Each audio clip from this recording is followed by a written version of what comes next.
Hello everyone, आज के इस वीडियो में हम लोग डिस्कस करेंगे हीप डेटा स्ट्रक्चर के बारे में। तो हीप डेटा स्ट्रक्चर जो है वो बहुत ही इंपॉर्टेंट टॉपिक है। क्यों? क्योंकि ये जो हीप डेटा स्ट्रक्चर है वो उसका यूज़ करके हम लोग डिस्कस करेंगे हीप सॉर्ट एल्गोरिथम। ओके, एक सॉर्टिंग टेक्निक है हीप सॉर्ट, वो हम लोग बाद में डिस्कस करेंगे अपकमिंग वीडियोज़ में।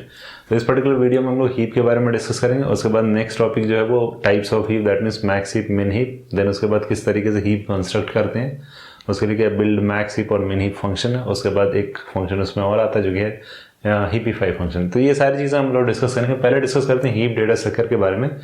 तो हीप डेटा स्ट्रक्चर बेसिकली क्या होता है, ये एक बाइनरी ट्री होती है। तो सबसे पहले ये देखते हैं कि बाइनरी ट्री क्या होती है और बाइनरी ट्री को किस तरीके से एरे के थ्रू रिप्रेजेंट करते हैं। क्यों ये सारी चीज़ हम लोग डिस्कस करेंगे क्योंकि ये अभी यूज आएगा, और ये ऑलरेडी हम लोग डेटा स्ट्रक्चर वाले प्लेलिस्ट में ऑलरेडी डिस्कस कर चुके हैं कि क्या होती है बाइनरी ट्री, क्या होता है complete binary tree, full binary tree, almost complete binary tree, किस तरीके से बाइनरी ट्री को रिप्रेजेंट करते हैं एरे या लिंक्स, लिंक लिस्ट। ये सारी चीज़ें हम लोग डिस्कस कर चुके हैं डिटेल में। ओके, यहाँ सिर्फ रफली हम उस चीज़ को रिवाइज करेंगे, उसके बाद जो है फिर हम लोग टॉपिक पे आगे बढ़ेंगे।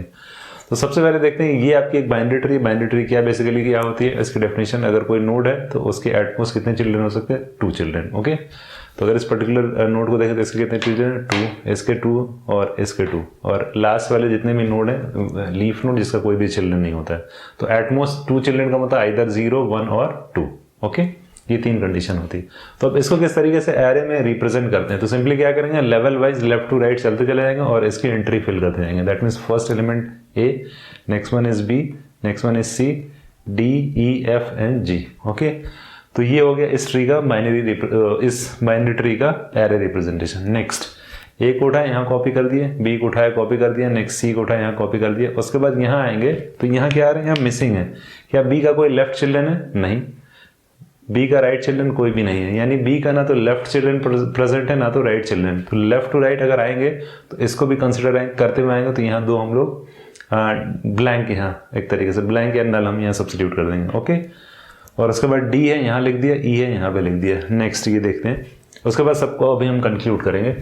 अब यहाँ आए ए लिख दिया। नेक्स्ट इसका लेफ्ट चिल्ड्रन, क्या ए का लेफ्ट चिल्ड्रन यहाँ प्रेजेंट है? नहीं, यहाँ मिसिंग है, तो यानी यहाँ में ब्लैंक। जैसे हम देखेंगे कि अगर कोई भी एलिमेंट आपका यानी कोई नोड अगर प्रेजेंट नहीं हुआ, simply blank. Okay, next move किए, यानी top to down left to right सारी एंट्रीज फिल हो रही है। उसके बाद आए थर्ड, यहाँ बी पुट कर दिया।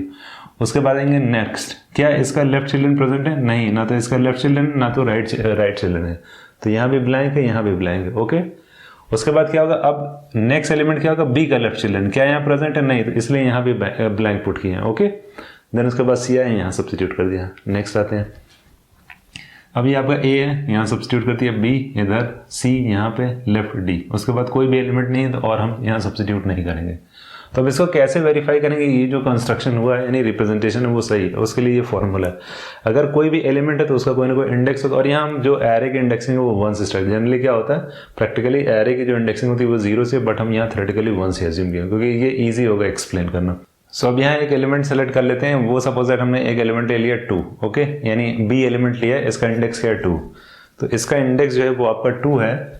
तो अगर i इक्वल टू 2 है, इसे मैं इसका मैं लेफ्ट चिल्ड्रन अगर कैलकुलेट करना है तो लेफ्ट चिल्ड्रन का फॉर्मूला क्या है, 2 into I which is equal to 4। तो अगर देखेंगे 2 इंटू आई 2 4, फोर्थ इंडेक्स पे वैल्यू क्या है d, तो b का लेफ्ट चिल्ड्रन क्या है d है। ओके, ये correct. Next 2 into I plus 1 which is equal to 5, तो दैट मीन्स फिफ्थ इंडेक्स पे वैल्यू क्या है e, तो b का राइट चिल्ड्रन क्या है आपका e है, ये भी करेक्ट है। और अगर हमें b का पेरेंट कैलकुलेट करना है which is equal to I by 2, तो 2/2 विच इज इक्वल टू 1, तो इसका मतलब b का जो पेरेंट आ रहा है वो a आ रहा है, तो b का पेरेंट a है, ये भी सही है। एक और एग्जांपल लेते हैं, लेट्स से 7। तो अगर 7 हमें कैलकुलेट करना है, इसका लेफ्ट चिल्ड्रन, तो 7 कहाँ है g, इसका लेफ्ट चिल्ड्रन कैलकुलेट करेंगे विच इज इक्वल टू 14, तो क्या 14 इस पर्टिकुलर एरे में है 14 इंडेक्स? नहीं। और अगर इस ट्री को देखेंगे तो जी का लेफ्ट चिल्ड्रन भी नहीं है। ओके, अगर 15 नेक्स्ट राइट चिल्ड्रन प्रेजेंट नहीं है तो यहाँ एरे में वो भी एलिमेंट प्रेजेंट नहीं है। लेकिन अगर इसका पेरेंट कैलकुलेट करेंगे तो क्या आएगा, 7/2 का 7/2 का floor which is equal to 3.5, floor value में क्या लेंगे 3, तो सेवेंथ इंडेक्स पे जो वैल्यू जी है इसका हम पेरेंट कैलकुलेट करेंगे वो थर्ड इंडेक्स पे प्रेजेंट है। ट्री में वेरीफाई करेंगे तो जी का जो लेफ्ट पेरेंट है वो क्या है आपका सी है। तो कोई भी रिप्रेजेंटेशन हो, चाहे आप ये रिप्रेजेंटेशन ले लो, फॉर एग्जांपल अगर सपोज दैट फोर्थ इंडेक्स है, फोर्थ इंडेक्स पे कोई एलिमेंट है ही नहीं, तो फोर्थ इंडेक्स कौन सा होगा, 1 2 3 एंड 4th, इसका अगर हमें पेरेंट कैलकुलेट करना है फॉर एग्जांपल, तो 4 divided by 2 which is equals to 2, तो इसका जो पेरेंट होगा वो 2, यहाँ एलिमेंट नहीं बट ये एज्यूम करें अगर सपोज दैट ये एलिमेंट है, तो अगर वो एलिमेंट जो मिसिंग है उसका हमें पेरेंट कैलकुलेट करना होगा तो बी आएगा। ओके, या और कोई एग्जांपल देख लेते हैं। फॉर एग्जांपल यहाँ चेक करते हैं, ये आपका एलिमेंट है सी, सी का इंडेक्स क्या है 7, इसका अगर हमें पेरेंट कैलकुलेट करना है तो 7 divided by 2 which is equals to 3, तो थर्ड इंडेक्स पे जो वैल्यू वो क्या है बी है, इसका पेरेंट बी है, तो इस तरीके से है। अब ये हीप से किस तरीके से रिलेटेड है, और यहाँ जो भी हम हीप डिस्कस कर रहे हैं वो ऑलरेडी हमें मेंशन कर दी, ये आपका बाइनरी हीप, बाइनरी मतलब और भी हीप होती है, जैसे आपका टर्नरी है, एनरी हीप है, कई सारी हीप्स हैं, लेकिन हम लोग जो डिस्कस करेंगे वो बाइनरी हीप डिस्कस करेंगे।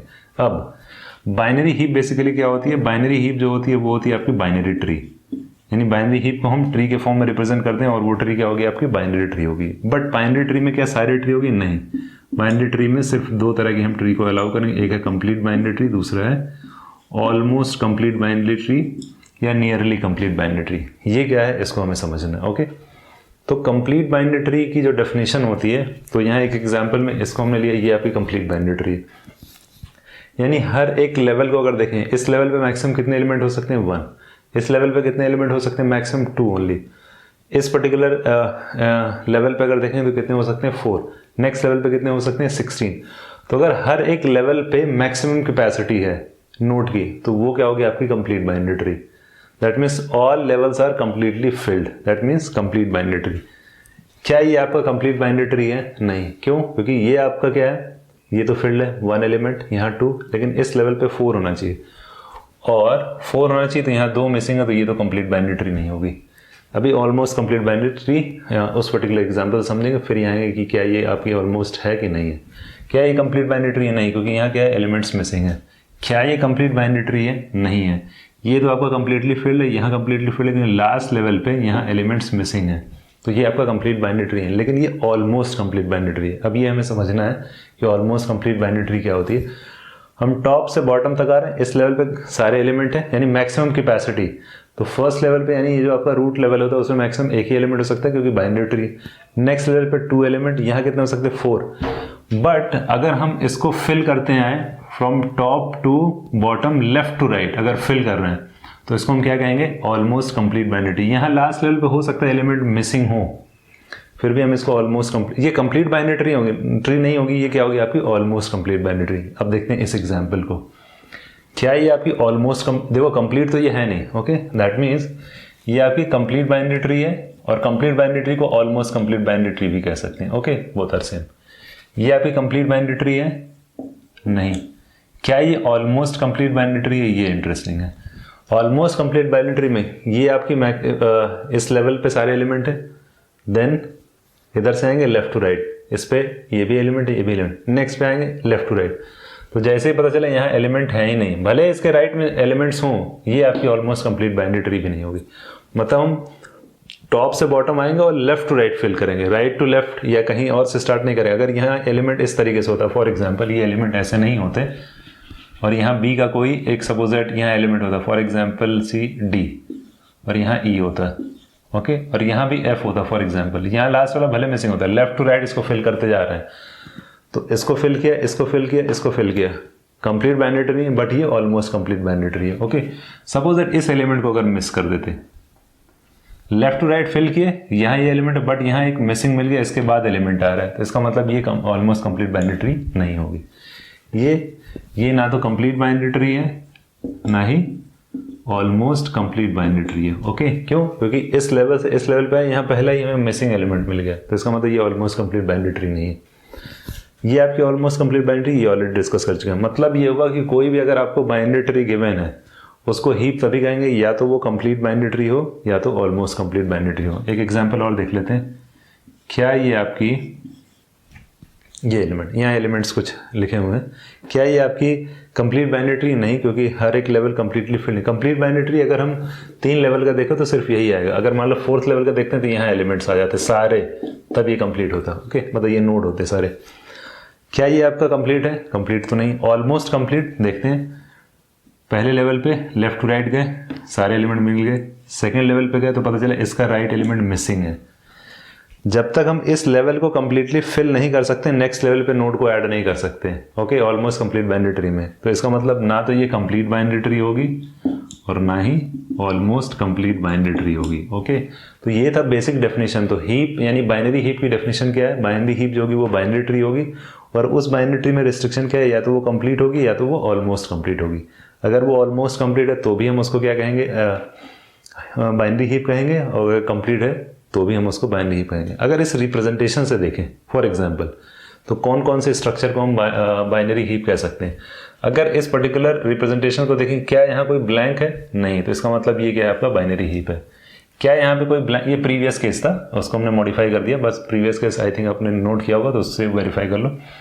यहाँ कोई ब्लैंक है, यस, तो इसका मतलब ये बाइनरी हीप नहीं है। यहाँ अगर इस पर्टिकुलर रिप्रेजेंटेशन में देखें तो क्या इसमें कोई ब्लैंक है? यस, बहुत सारे ब्लैंक है, तो ये भी आपका बाइनरी हीप नहीं है। इसमें क्या कोई ब्लैंक है? नहीं, तो इसका मतलब ये बाइनरी हीप होगा। ओके, तो ये था आपका बेसिक इंट्रोडक्शन हीप के बारे में। अब नेक्स्ट वीडियो में हम लोग डिस्कस करेंगे कि क्या होता है आपका मैक्स हीप, मिन हीप, और उसके आगे हम प्रोसीड करेंगे। ओके।